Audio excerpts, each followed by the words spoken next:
Ini ya. Terima kasih Bang Edis. Sambil tiduran. Oke, baik. Kalau bisa sih sambil duduk Bang, supaya lebih bagus gitu dilihat. Iya. Oke, siap. Anda sebagai seorang Muslim ya Bang ya? Gini dulu. Saya mau ngomong dulu. Masalah Muslim itu tergantung Bang, karena identitas itu. Iya, tetapi di KTP tertulis Muslim ya, Islam ya. Yang tahu cuma saya Bang. Yang lainnya cuma identitas doang taunya. Kenapa kok bisa begitu nih? Anda menyembunyikan sesuatu nih kalau begitu. Bukan menyembunyikan Bang. Atau gini Tapi aja, yang tahu Muslim itu atau gini aja. maknanya Muslim itu gini Bang, masalah Muslim itu ya Bang ya. Saya ini bahas Muslim dulu aja nih. Ya. Bahas Muslim. Karena Muslim itu yang tahu cuman saya. Bang Edis pun pengen selamat ngikutin Yesus itu, pengen selamat. Berarti selamat itu Muslim, Islam Bang. Itu doang kok. Baik, baik. Jadi Islam, Tetapi Kristen, Hindu, Buddha sekalipun saya nggak menganggap selain non Muslim itu pun buat saya Muslim Bang. oke, berarti dia ini kayaknya pergi ke masjid. Oke, baik, baik. Tapi Anda pergi ke masjid ya, nggak pergi ke gereja ya? Jarang juga. Bukan, tetapi di dalam ritual. Coba, apakah Anda bisa membaca surat Al-Fatihah? Bisa. Coba, Maksudnya? coba baca surat Al-Fatihah. Bismillahirrahmanirrahim. Alhamdulillahirabbil alamin. Itu kan? Ya, Ar-Rahmanir-Rahim, Rahmanirrahim, Maliki yaumiddin, iyyaka na'budu wa iyyaka nasta'in, ihdinas siratal mustaqim, siratal ladzina an'amta 'alaihim, ghairil maghdubi 'alaihim waladdallin. Waladdallin. Apa artinya? Iya, waladdallin. Saya itu maknanya kalau dalam bahasa Indonesia ya, makna yang tersirat di dalam ayat itu harus luas Bang. Bukan, ini terjemahan daripada waladdallin itu apa? Tunjukkanlah kami jalan yang lurus gitu ya. Salah. Waladdallin itu adalah jalan orang. Waladdallin itu adalah jalan orang-orang yang sesat. Kok malah tunjukkannya? Oh gitu ya. Oke lah. Tapi begini Bang, saya bisa menyimpulkan bahwa Anda adalah seorang yang ber-KTP di situ Islam. Baik, apa tujuan Abang naik kemari? Silakan. Oh begitu. Saya tuh seneng mengikuti Bang Edis aja. Oh, tak taunya Bang Edis ini ya. Buat saya mah apa ya Bang Edis ya? Sama sebenarnya ajaran itu semua sama menuju kebaikan gitu doang Bang. Yang intinya kita berbuat baik kepada sesama gitu. Itu saya setuju Bang. Kita sepakat kalau dalam hal itu berbuat baik kepada sesama. Tetapi bagaimana kita bisa berbuat baik kepada sesama Bang, kalau kita mengikuti ajaran Muhammad? Saya kasih contoh Bang, saya kasih contoh. Mungkin Abang kayaknya perlu headset ini karena dia harus begini nih kalau mau dengar. Begini Bang. Gak punya, saya orang miskin Bang Edis. Jangan begitulah, jangan begitu Bang.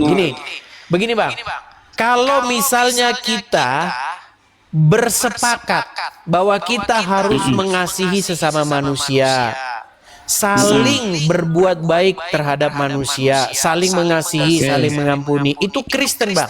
Mengasihi sesamamu, demikian. Tapi kami diajarkan juga seperti itu Bang. Nah sekarang, ketika Anda mengatakan kami juga diajarkan seperti itu, nah ini di sini dipertanyakan. Contoh, di dalam sebuah hadis Bang, ini di dalam sebuah hadis ya dikatakan begini, bahwasanya Rasulullah bersabda, sang Nabi bersabda, jikalau kalian bertemu dengan orang-orang Wahyudi maupun orang-orang Nasoro di jalan, maka kalian itu diperintahkan di situ, persempitlah jalan mereka, desak mereka ke jalan yang sempit. Bagaimana Anda mengatakan bahwa mengikut sang baginda diajarkan mengasihi, tetapi di detik yang sama kalau bertemu dengan Wahyudi dan Nasrani di jalan, disuruh mendesak, memepet mereka ke jalan yang sempit. Silakan. Silakan. Kalau menurut pendapat kami ya Bang Edis ya, Nah, itu dalam hadis apa dalam Al-Quran itu Bang? dalam hadis. Kalau dalam hadis mah kalau saya tidak sepakat Abang kalau seperti itu mah. Yang Berarti penting menurut dalam Al-Quran. Berarti Anda setuju bahwa hadis mohon maaf nih, hadis-hadis itu harus dijauhkan dari umat muslim. Ya tidak. Ah, ini gimana? Gini loh Bang. Gini, Gimana? Bang. Hadisnya itu gini, kalau hadis yang do'if itu kan sahih. banyak loh hadis. Sahih itu sahih. Hadis, kalau hadis dari Rasul terus, dari Rasul langsung. Iya, Sahih Bukhari, Sahih Muslim, banyak itu hadisnya. Hadisnya itu berbunyi begini, janganlah kalian itu memulai memberikan salam kepada Wahyudi ataupun Nasrani. Misalnya nih, kalau Anda ketemu Wahyudi atau Nasrani, jangan ngucapin salam, selamat malam, selamat pagi, nggak boleh. Kalau saya nggak seperti itu sih Bang, walaupun Nah, berarti Anda melawan baginda Rasul.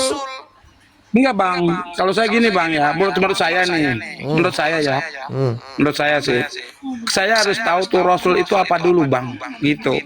Rasul itu artinya Bukan utusan. sosok saya Bang. Iya betul, betul utusan aku tahu. Kami di sini juga diutus Bang, ke sini di muka bumi juga diutus. Oke, yang saya maksud Rasul di sini, utusan di sini adalah sang baginda Nabi. Apakah Anda percaya bahwa sang baginda Nabi adalah Rasul?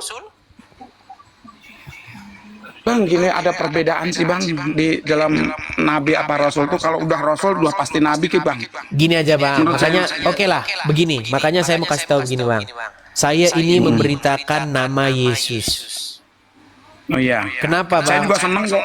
Oke, Saya juga senang. begini Bang. Sudah sepatutnya Anda, saya, dan seluruh umat manusia itu harus menjadikan Yesus sebagai sosok yang menjadi penguasa, yang menjadi raja di dalam hidup Anda.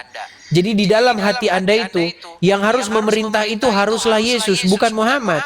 Karena kalau Muhammad yang menjadi raja di hati Anda, yang memerintah di hati Anda, yang menguasai hati Anda, maka Anda harus mengikuti apa katanya.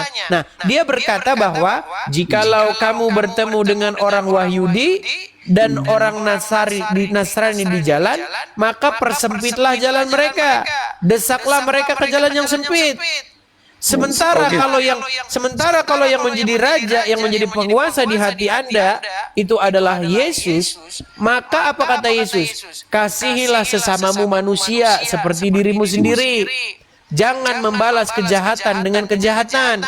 Makanya bagaimana sebagai seorang manusia yang punya hati nurani, mana yang lebih pantas untuk Anda jadikan sosok yang memerintah di hati Anda, menjadi raja penguasa di hati Anda, Yesus atau Muhammad? Oke Bang, saya jawab Bang ya. Saya jawab Bang ya. Gini Bang, kalau saya yang saya jadikan raja kan karena di KTP kami itu Muslim ya, di KTP ya, identitas.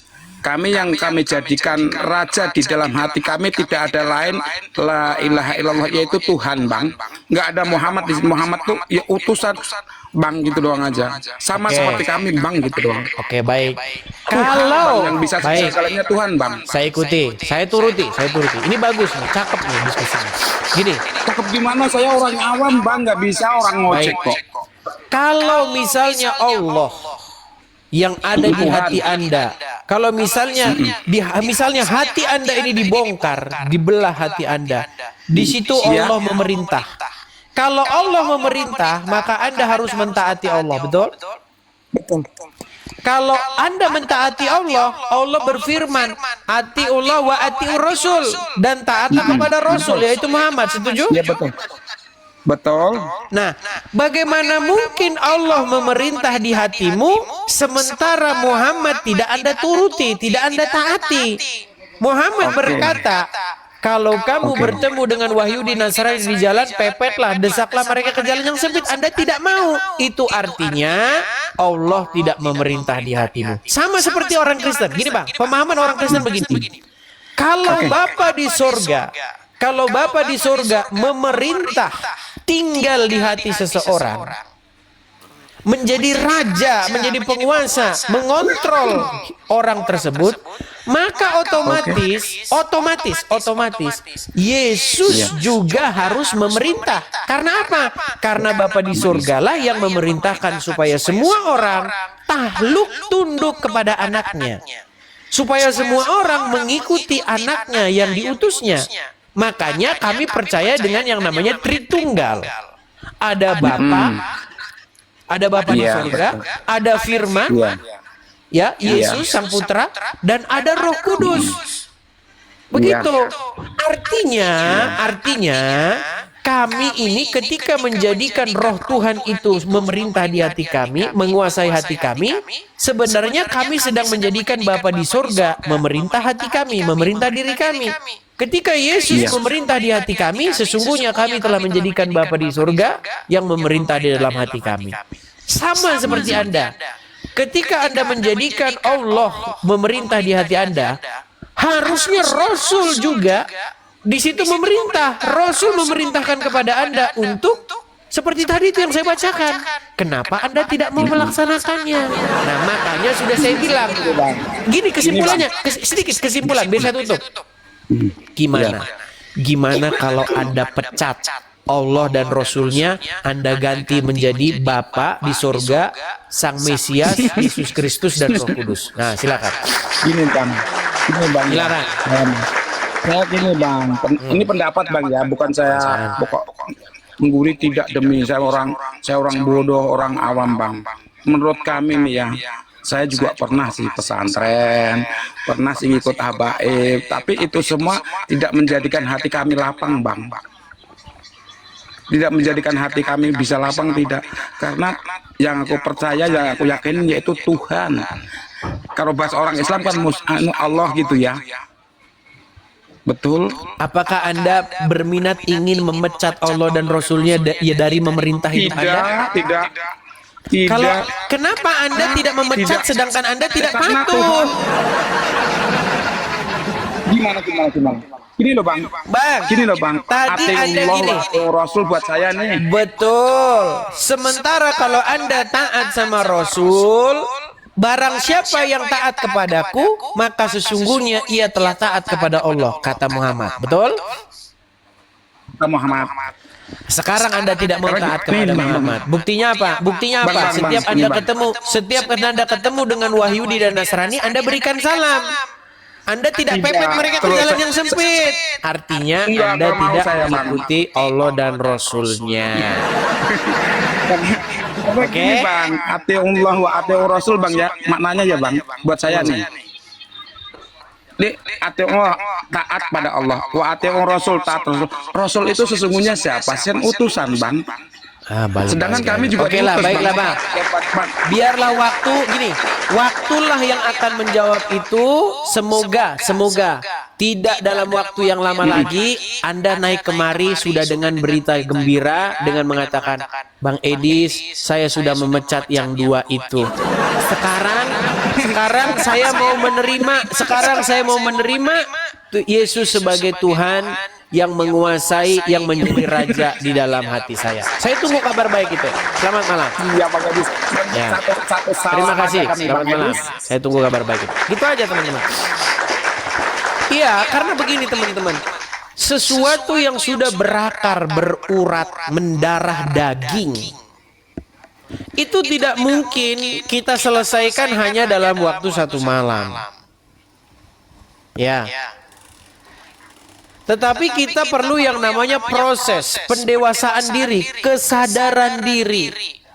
Apakah orang tersebut benar-benar menyadari yang kita katakan ini? Seperti itu ya.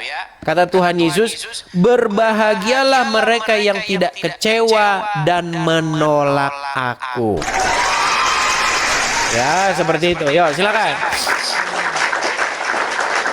Ayo, orang-orang yang di dalam hatinya masih memerintah Allah dan Rasulnya boleh naik kemari dan berdiskusi dengan saya.